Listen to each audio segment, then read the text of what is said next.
Hey, alright, so we are going to try this one more time. I'm not sure. I had to switch from my laptop, from my phone, from now to my iPad, so bear with me. Today, the devil is trying to get me and trying to distract me, but I'm going to do this video whether he wants me to or not. So, anyway, good morning, good afternoon, good evening, whatever time it is. Let's start all over again from the very beginning. So, the last time I made a video, we talked about anxiety. Very, very fitting for today because mine is sky high today. Holy cripes. But anyway, I found it kind of interesting and a little bit humorous, to be honest with you, because I talked about, perspective on my first video, and then my second one was, again, about perspective and changing how you look at things, and then anxiety, and touched on it. And then I had said that I was going to do kind of like a series, a few videos on some tools that I could give you to fight anxiety and to recognize the devil when he shows up. And today here he is. And it was funny because that was Sunday when I posted about recognizing the devil, and Monday he showed up. I don't know if any of y'all are in the oil field or have paid attention to the news about the oil field lately, but Sunday the prices per barrel were hovering around the $20 mark, which is already ridiculously low. And just to kind of give you a little bit of background, because I know not everybody on here is in the oil field and not everybody understands what the price per oil mean or price per barrel means and all of that. And I'm not going to get into the whole socioeconomic stuff about it or any of it, but just to kind of give you a guideline of where my anxiety comes from and why it's at where it's at today, is the break-even point for any oil company. When they drill a well and they explore for oil, the break-even point usually hovers around $45 per barrel, and that's where they can still make a little bit of a profit, but basically just break even. That's how much it costs to drill, to cover all the salaries, general business, just the general cost of business. That usually hovers right around 45. So when we operate at anything below that, that means we are readjusting budgets, we are doing possible business restructuring, possible layoffs. Anything under 45, all of us in the oil field get a little nervous. So on Sunday, when it's been hovering, actually since March, it's been hovering right around the $20 mark. So we've already been a little bit on edge. So Sunday, I did that video about anxiety and recognizing the devil, and no matter what comes your way, you'll be able to handle it, and da-da-da-da. And Monday, the price of oil went from 20 to negative $37. How something becomes a negative price, like how the price of anything is in the negatives, meaning I would pay you to take it, is beyond me. And that's the first time that's ever happened in the history of ever. So you had the entire oil field and everyone affected, like, collectively freaking out at the same time, because not only the economic impact, not only the social impact, but the personal aspect of that is immediate thoughts of layoff, and what am I going to do if I lose my job, and what am I going to do if my company goes bankrupt, and so anyway, at negative $37 for all of Monday, it was pure chaos and pure panic for anyone who is directly affected by that price. And me, myself, my job is directly affected by the price of oil. Meaning, if it drops 1 cent, I know about it. If it raises 1 cent, I know about it. I'm very, I don't want to say I'm focused on it, but I'm very aware of it. Only because my job definitely is affected 100% quite immediately by the change of price. So you can imagine my state of mind on Monday. So anyway, this morning I looked, and I haven't looked since this morning. It may have changed since then, but when I looked, it was up to $11 a barrel, which, in the grand scheme of things, still is not high enough, and is still very nerve-wracking, but considerably better than negative $37. So, I was talking to a coworker of mine, and I jokingly said, I never thought I'd see the day where I was happy to see $11 a barrel, that price. Why would I celebrate $11 per barrel when that's still indicative of people getting laid off and losing their jobs, right? So, it was almost as I was saying that, not 5 seconds later, I said, I never thought I'd be happy to see $11 per barrel. And I heard God, and when I say I hear God, I don't mean I hear a visible voice, because that would scare the hell out of me and that would freak me out, right? But I hear it kind of like that voice in the back of your mind, like, a lot of us hear our mothers when we're doing something wrong. We hear our mom's voice going, no, no, no. Well, I do hear my mom's, and I hear a couple of people's, but I also hear God's, that still small voice in the back of my mind. And I heard him say, that's because your perspective has changed. On Monday, from Sunday, it had been 20. Had it dropped to 11, my perspective would have still been from that $20 range, and I would have said, oh my God, 11 is horrible.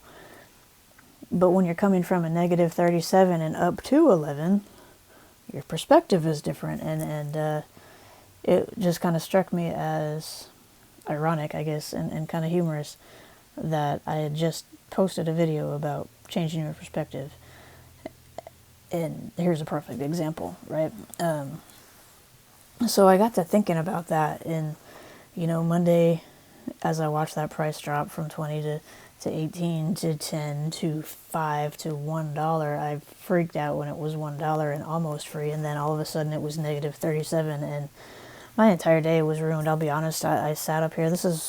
I'm in my bedroom, but this is my office at home. I sat here most of the day just watching that number drop, and I worried immediately. I worried about my company and my job, and not just my personal job, but everybody that is employed, and would we have to lay more people off, and would I be one of them, and would my family be okay if I was laid off? And all of these things started going through my mind, and it hadn't even happened yet. And there hasn't even been any more discussion from my company about more layoffs. None of it has happened, but in my mind it was real. And in my mind I was all over the place, and I was going crazy, and it brought my mood down. It brought my whole vibe down. And when I went down to eat dinner, I'm sure my whole family could just tell that there's something wrong. And, because our family is an oil-filled family, we are all acutely aware of what that price does and what that price means.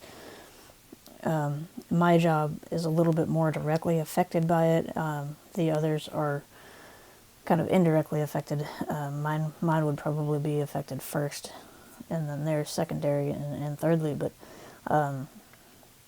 so we're all kind of aware, and everybody kind of knows that it was going to affect me and bother me, emotionally or mentally, psychologically. And so it was just kind of one of those things that we watched the news, we kind of just looked at each other, and we just kind of, let's just change the subject, because we're not trying to focus on the negative, right? We all know that it's the devil and it's trying to scare us, and we all know that we're supposed to focus on the positive, but sometimes in situations like that, it's just hard, right? And then you have to make a conscious decision to almost ignore it, and that's impossible to ignore it, but you have to make that conscious decision to turn that TV off, or to turn Facebook off, or to turn your apps on your phone off. Just stop watching it, and one of my friends commented on my Facebook post, like, I've stopped watching. If I'm not watching, it's not happening. And obviously that's not true in the actual world, but in your mind that is actually true. If you stop watching it, you can distract yourself with other things. Starting to think about that, I'm wondering how many times have I missed, like we all have moments of those ordinary ordinary happiness in our lives where you go down and you see the kids playing at the kitchen table and they're all coloring a picture, and normally you could stop and you could kind of smile and appreciate the cuteness of it, right? And Monday, there was no appreciation coming from me at all. I was very negative. I was very scared. Anxiety took over, and the kids were all around the table. They were all playing. They were all happy. They were all laughing. They were all healthy, and I didn't notice a single one of those positive points. I was focused on my own mess. So I'm wondering, on a larger scale of just me and my own little world, how many of us have missed those happy moments, those ordinary moments of joy in all of our lives, because we're so focused on all of the negative stuff going on around us. And then how many times have you missed the miracle because of the mess? One of the kids in my family, I'm not going to name names because it's just not my business to tell, but one of them, when he was born and then went directly into the NICU, and I want to say he spent a few days there, maybe a week.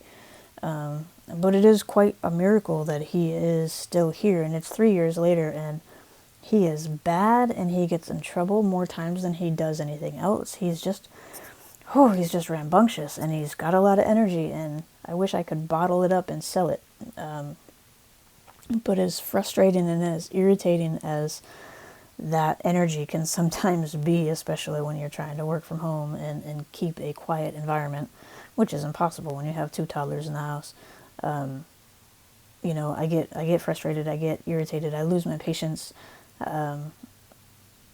But he is still quite literally a miracle. And we miss that miracle sometimes because of the mess he makes.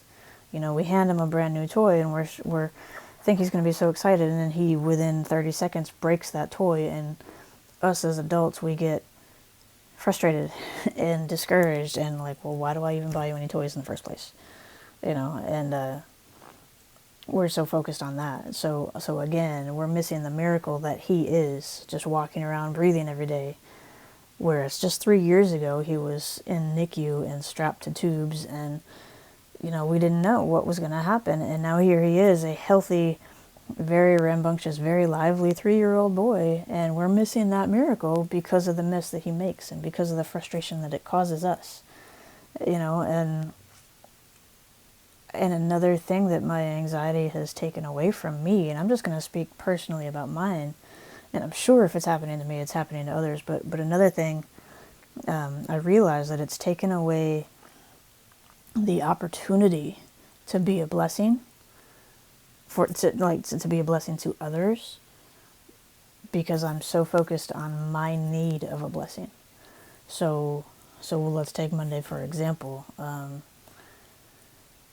Real quick story, and I'm not trying to tell this story to inflate my ego or to toot my own horn by any means, but it's just kind of a very timely message and timely story. So Sunday, it was business as usual. Everything was fine, and I had been kind of scrolling through Facebook and watching videos, and there was a video of this girl. I'd never met her. I don't know her. I know her name now, and I'd never spoken to her before this. And she volunteers a lot for one of the charities that are in my area. And anyway, it was a video taken from her car, and in the video, it was about the charity that she was working for. I just noticed that her windshield was cracked, and didn't think anything of it. But as I'm watching this video, I hear that voice again in my head going, "You should bless her." And whatever, again, I kind of ignore it and keep watching, and again, it's on my mind now, and I need to bless her. I need to provide her a blessing or a means to fix her windshield. And I'm like, dude, I don't even know this girl. Like, what am I supposed to do? Hunt her down and replace her windshield for her? And that voice said, yeah.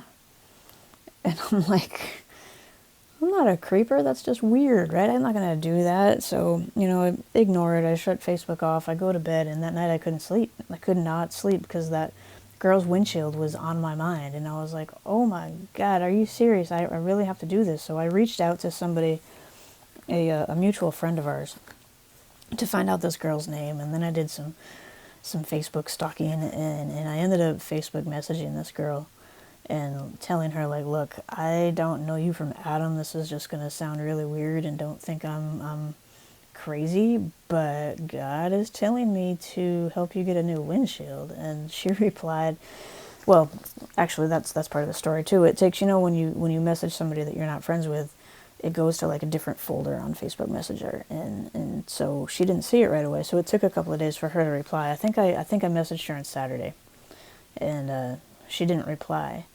And by the time she replied, it was Monday, and the bottom had fallen out of the economy, and I was all of a sudden mid-anxiety and mid-panic attack about, am I going to have a job? Am I not going to have a job? What's going to happen in my bank account? What's going to happen to my family? And that's when she replied, and I was like, almost like that instant regret, like, ugh, I shouldn't have said anything, because now that money has to stay in my account. I can't do this. I had that moment of mortality, moment of humanity, where I was like, oh, no, never mind. Just kidding. Well, you can't do that, and I know that voice in my head became even stronger and said, what are you going to do? You went out of you went out of your little comfort box. You went out of the way. You told me you were going to be obedient. I told you to bless this girl. You've gone halfway. You've reached out to her. And now something's happened in your life.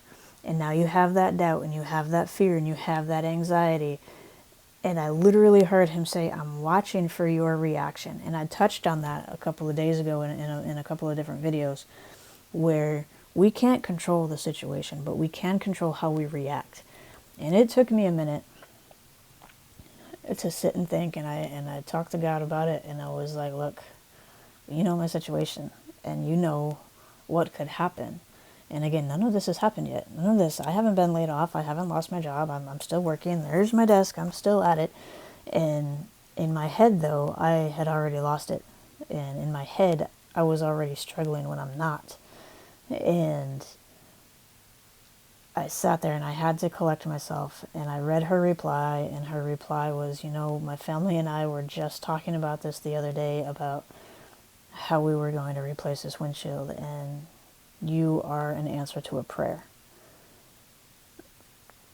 And right then and there, I knew, like, okay, God, he took one person, and he took this person, and these two people I can't even get this on the camera. I'm not used to this iPad. Sorry. So these two people have never met, and he took one person over here and one person over here, and I'm able to help her, and in turn, she's going to help me, and with the whole keep going thing. And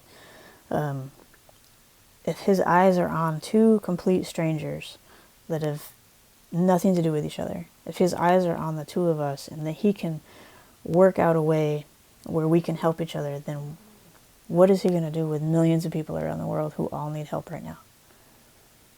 If he can do that with two people over a windshield, like, God is worried about a windshield? That's crazy to me. With everything else going on in the world, with the economy collapse, with COVID-19 and all of these diseases, and not only that, those are just the two recent things, but everything that was happening before, between wars and everything else going on. If he can take time to focus and get a windshield fixed, then what is he going to do with the big problems? That actually hit me pretty strong the other day, and I was like, okay, God, okay. That is what got me out of my panic attack. That's what got me to realize, just to take a deep breath and be like, okay, I see that you're in control, and as we worry about the big things, he's still focused on the little things. And if he's going to help us with the little things, then surely the big things he's going to take care of too, right? So that helped me. And I wonder how many times in the depth of my anxiety and in the depth of my doubt and fear and being so focused on that, how many times have I missed an opportunity to be a blessing to somebody else? Because I was so focused that, hey, you know what, in a month or so I might get laid off and I might need I might need a blessing myself. How selfish was that of me? And I realized that part of fighting anxiety and part of recognizing the devil when he shows up is to push through it and say, you know what, yeah, this is happening. This is real. The situation is real. The economy did collapse. The oil field is at negative $37. However that happens, you know what, that's right. That is a real thing. But my reaction to it isn't going to be of fear. It isn't going to be of anxiety. It's not going to allow the devil to win, because that's what he wants. He wants us to fear. He wants us to doubt God. He wants us to draw into ourselves instead of expand out into our community and help others. He doesn't want us to be a blessing. And he sure as heck doesn't want us to be the hands and feet of Jesus. He wants to stop that. And his biggest tool he uses is fear. And he knows me well enough to know that the oil prices are the one thing that can trigger me right back into anxiety. And he used it. But this time I was actually able to fight through it. I was able to overcome, and I was actually able to be a blessing to somebody else. And that blessed me more than it blessed her. More than that windshield. It blessed me because it stopped my anxiety. It made me realize that I have another tool in my arsenal to combat this anxiety and to combat the devil. So I don't want to, it's already past 20 minutes, and dear God, I hope there's sound this time. So I don't want to go too much longer, but just know that God right now is telling us to change our mind.